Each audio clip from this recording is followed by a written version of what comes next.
What's happening, y'all? Welcome inside the Fantasy Stock Exchange. Bush coming at you solo today to break down running backs that you should not be drafting early on in your drafts, and instead running backs that you should be drafting. So in today's video, we're going to be discussing 3 different archetypes of running backs early in drafts, what their hit rates are, and historically which running back archetype is the most successful at giving us those boom league winning type of performances, which ones get injured more, which ones bust more, which ones had higher floors. And the reason I decided to venture into this exercise is because I find the running back landscape, unlike any other year, to be very, very fascinating this year because we have this dichotomy of young breakout candidate running backs versus the sturdy veteran running backs that have done it already. So before we dive into the data here, make sure if you guys enjoy this video at any point to leave a like, subscribe to the channel if you are new. We got everything that you will need to hoist the hardware here at FSE, and comment any of your thoughts down below as well. Even if you have nothing to comment, just comment down below that you enjoyed the video or any feedback that you have. Boost us in the algorithm,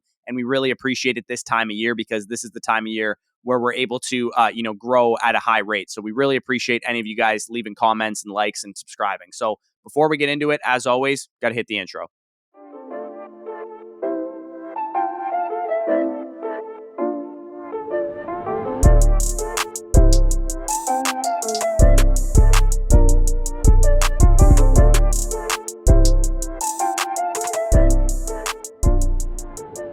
All right, so as I mentioned in the intro, today we're going to classify 3 different types of running backs and determine which archetype we want to be targeting and which ones that we want to be avoiding early on in drafts. So what I've done here is broken down the top 20 running backs in ADP since the year 2015 and labeled each running back one of 3 different archetypes. First, we have your trusty veterans, and my definition for this archetype is any running back that is in year 6 or later of their NFL career, or any running back that is 26 years old or older. Plenty of the running backs fit this description this year, like Dalvin Cook, like Ezekiel Elliott, like Alvin Kamara, like Austin Eckler, Aaron Jones, Nick Chubb. All those running backs are either in year 6 of their career or they're 26 years old or older, or some of them fit into both of those categories. So next we have the classic breakout candidates, right? Because running back is such an in-demand position for fantasy football, usually we have young running backs getting pushed up the board based on projection. They haven't done it yet. The definition I chose formally for this archetype is running backs that are in year 3 or earlier of their NFL career without an RB1 finish under their belt in PPR points per game. So this year we have guys like Javonte Williams, we have Cam Akers, we have Travis Etienne, we have Breece Hall, etc. And then the other thing with breakout candidates that I wanted to account for was multi-time breakout candidates. So for example, in the data that I looked at, Dalvin Cook would have been considered a breakout candidate for multiple years because his rookie season, he was a breakout candidate going in the top 20 of ADP, but he tore his ACL. Year 2, he was a breakout candidate, but he missed a bunch of games with injury. So year 3, he was still a breakout candidate in year 3 or earlier of his career because he hadn't finished as an RB1 yet. But we had this, feeling we were still drafting him highly in 2019, even though he hadn't done it yet. And then he finally smashed. So finally, we have the final archetype, which is basically neither of the first two. And what I labeled this archetype was running backs in their prime. So this could mean a running back in years 4 or 5 of their career. So they're not in that year 3 or earlier window. They're not in that year 6 or later window. This could also mean any running back under year 6 and under age 26 who is already finished as an RB1. For example, Saquon Barkley, Ezekiel Elliott, and Jonathan Taylor all finished as RB1s in points per game in their rookie season. So even as 22-year-olds, they were already in their prime. They were not breakout candidates anymore because they had already done it. They had already broken out. So those are the 3 archetypes that we're talking about in today's video. I can't show you year over year every single data point that I have because it's just way too many screenshots because it's a sample size of 140 running backs over 7 years. But this is what 1 year looked like, just to give you an idea of this. Yellow was considered breakout candidates, blue trusty veterans, and green was running backs in their prime. So this was last year's ADP. Because Jonathan Taylor was an RB1 his rookie year, he was already in his prime, not considered a breakout candidate, as I mentioned. So you can see last year, we had a bunch of trusty veterans going at the top of the draft. We had Christian McCaffrey as a running back in his prime going at the top. We had breakout candidates like Najee Harris, Antonio Gibson, Clyde Edwards-Helaire, and DeAndre Swift. But this is what basically the data spit out. This is what mattered. Here's what the numbers told us. And I have a bunch of hit rates and percentages that we're going to break down in this part of the video. If you guys want to skip ahead at any point to just see what I'm talking about for this year, you can go ahead and do that. But this is what I would consider really, really important for strategy and drafting this year. So as I said in the intro, I wanted to attack this from every angle. I didn't want to just see, what running backs were hitting at a higher rate or which running backs were busting at a higher rate. I wanted to see from every angle what we could break down from this data. So which archetype was best for getting league winners, which archetype was best for avoiding injury, which archetype was best for not drafting a bust, just drafting a safe floor, etc. So let's start with what I considered the hit rate. And how I defined what the hit rate was the percentage of running backs that were returning on ADP. And the stipulation that I have here is that if they were drafted in the top 5 overall picks, it's very hard for them to return on ADP. If you're drafted RB2 overall, for example, it's a lot harder to return on ADP than somebody drafted RB11 overall. So if they were drafted in the top 5 overall picks, all they had to do was finish top 5 at running back. They didn't necessarily have to, if they were drafted RB2, finish RB1 to return on ADP and considered a hit. So David Johnson, for example, was drafted RB1 in 2016, but finished RB2 in points per game. I didn't want to ding him. He obviously still hit. So if they were drafted top 5, they just needed to finish top 5. But everywhere else, they needed to return in ADP. So as we can see, the highest hit rate was breakout candidates. I think the reason for this is because of something that we talk about all the time on this channel. It's the uncertainty factor. Most of these guys have good, clean projections if you project that they're going to get more volume or whatever the case is. But due to uncertainty avoidance and people needing to see it first before they actually want to draft the guy, they slide down in ADP. And we saw this play out last year with a guy like DeAndre Swift. He returned RB9 in points per game after being drafted as the RB19 because a lot of people were concerned about his workload with Jamal Williams there, and they were concerned about him playing for a bad team, which made him a great value and a guy that we definitely hit on over here at FSE. So running backs in their prime also had a very strong hit rate as well, which should be no surprise because as you saw from this past year, guys like Jonathan Taylor and Joe Mixon returned on ADP as running backs in their prime. And the lowest hit rate was actually the trusty veterans. These guys are often billed as safe players because we know what they can do. A lot of people will say the common industry jargon of, I don't win my fantasy draft in the early rounds, but you sure can lose it. But oftentimes people are hesitant and find it difficult to outline the bust scenario for these guys because they've been so successful for so long.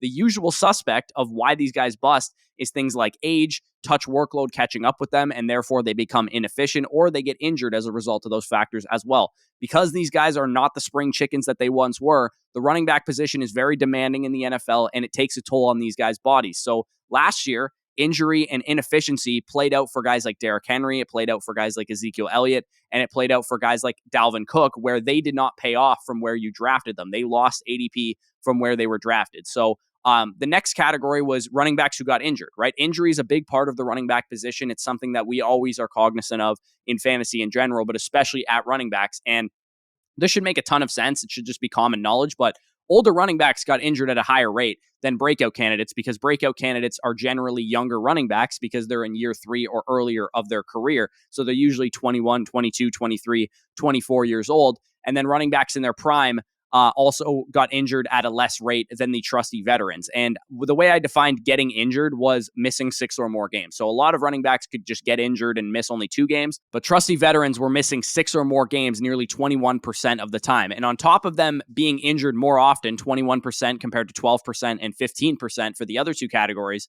they also missed more games on average, about 1.5 more games per season than the young running backs in the NFL. On average, they missed nearly 4 games versus nearly 2.5 games for breakout candidates. We know that young feet in the NFL are likely to stay out there for more games. We know this because it holds true in the numbers and because we just know that young running backs typically stay healthier than older running backs. Now let's move on to the next category, which was the boom rate, right? How often were these guys giving us a top 5 season or beating their ADP by 10 or more spots? So a top 5 season could be, you were drafted last year as like the RB11, like Jonathan Taylor, and you finished RB1 overall. That is, a boom season. Also, DeAndre Swift drafted RB19, finished as the RB9 in points per game.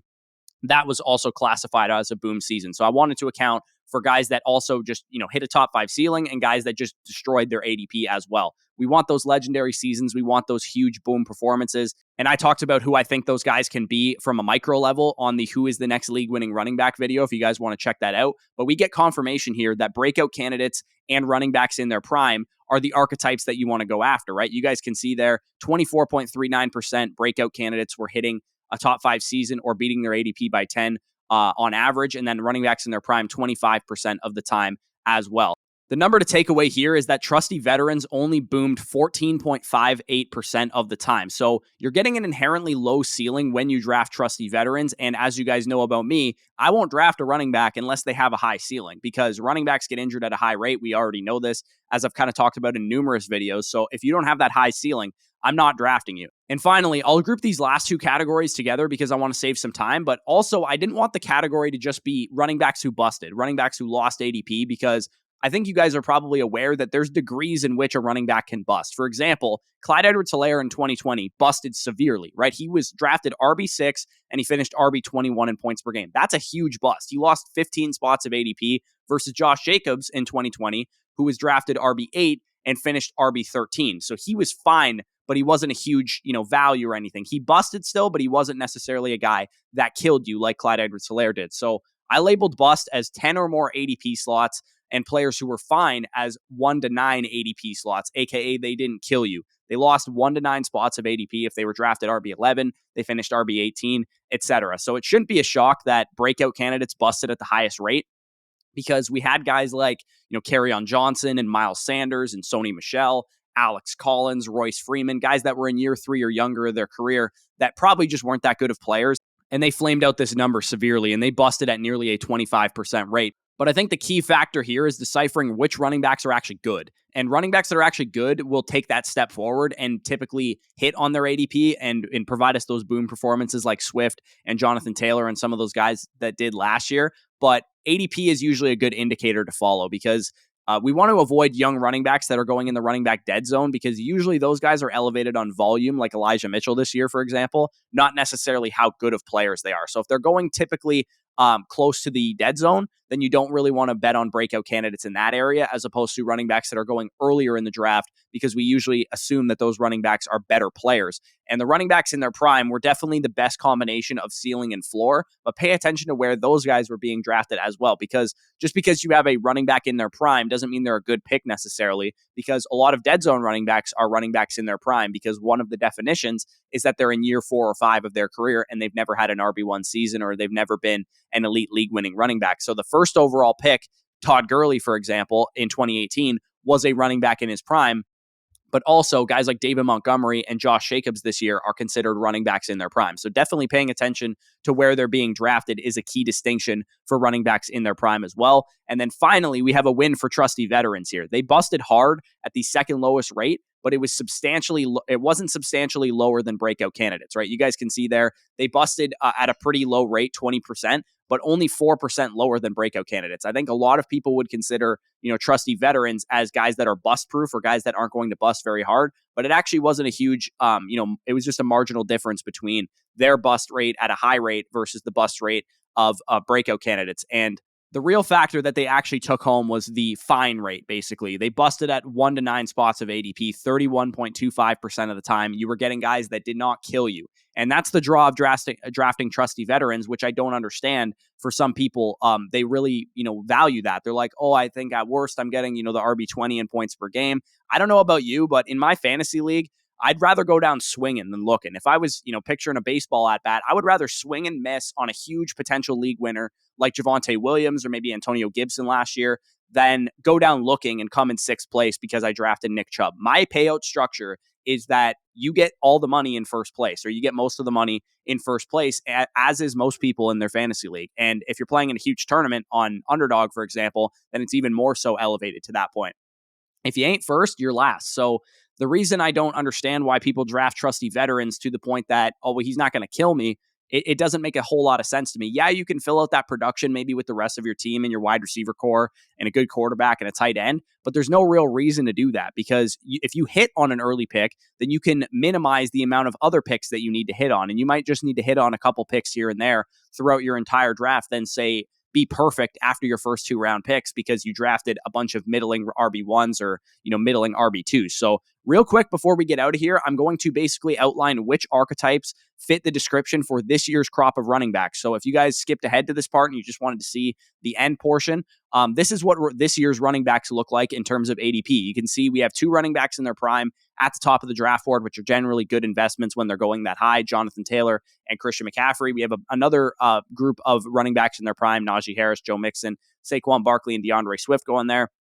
And then we have trusty veterans sprinkled in and out with Eckler, Henry, and Cook going pretty high. Aaron Jones, Alvin Kamara, Leonard Fournette, Nick Chubb, James Conner, and Ezekiel Elliott going from rounds 2 to 3, and then a couple breakout candidates sprinkled here and there as well. This year is chocked full of trusty veterans, especially in the early rounds. And as we know, they're more likely to get injured, they're less likely to boom, and they're more likely to just be fine than anything else. My strategy at running back has basically been to go young or to just go wide receiver. So my biggest targets have been the top 2 studs, Christian McCaffrey and Jonathan Taylor, or to go Najee Harris, Barkley, Swift, Javonte Williams, who are either running backs in their prime already or young breakout candidate type of running backs. And then in the mid rounds, if I'm going to deviate in the dead zone, it's going to be for guys like Cam Akers, Travis Etienne, J.K. Dobbins, or Breece Hall, who are all breakout candidate running backs. And I mentioned earlier that typically dead zone breakout candidates are not good investments, but this year we have a specialized circumstance that has only happened one other time where these dead zone breakout candidate running backs are coming off of major injuries, hence why they're going down there.